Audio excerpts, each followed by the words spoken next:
एक छोटे से गांव में एक लड़का रहता था जिसका नाम अहमद था। अहमद का दिल बचपन ही से नबी करीम अलैहिस्सलाम की मोहब्बत से लबरेज था। इसके दादा इसे बचपन ही में नबी करीम अलैहिस्सलाम की सीरत, माजरत और इनकी मेहरबानी की कहानियां सुनाते थे। वो वाक़ियात अहमद के दिल में इस तरह उतरे गए जैसे बारिश के कतरे प्यासी जमीन में जज़्ब हो जाते हैं।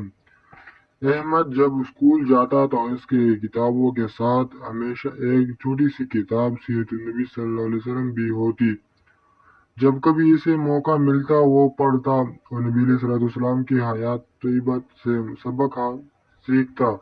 इसकी जिंदगी का मकसद सिर्फ एक था, नबी सल्लल्लाहु की सीरत पर चलना और इनकी मोहब्बत में जीना।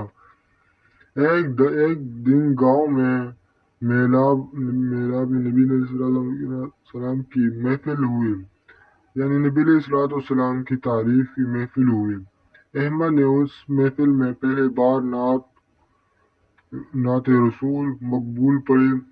इनकी आवाज में इश्क के चाशने और सच्चाई थी। लोगों की आंखों में आंसू आ गए। उसी उस दिन के बाद अहमद को लोग आशिक रसूल कहने लगे। वक़्त गुजर गया, अहमद बड़ा हुआ, उसने दीनी तालीम हासिल की और एक आलिम दीन बन गया। लेकिन इसकी असल पहचान इसका आशिक रसूल था।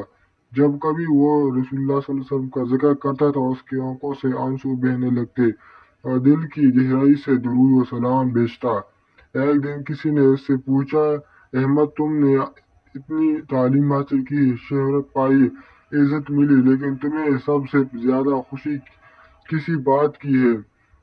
अहमद ने मुस्कुराकर जवाब दिया, खुशी इस बात की है कि जब भी मैं नबी पाक अलैहिस्सलाम का नाम लेता हूँ मेरा दिल गवाही देता है कि मैं इनसे सच्ची मोहब्बत करता हूँ और यही मोहब्बत मेरे दिल में वो आखिरत का सबसे कीमती सरमाया है। एहतिमाम हमें चाहिए कि हम इनका इन इन वाक़ियात पर अमल करें और अपनी दुनिया और आखिरत को बेहतर करें।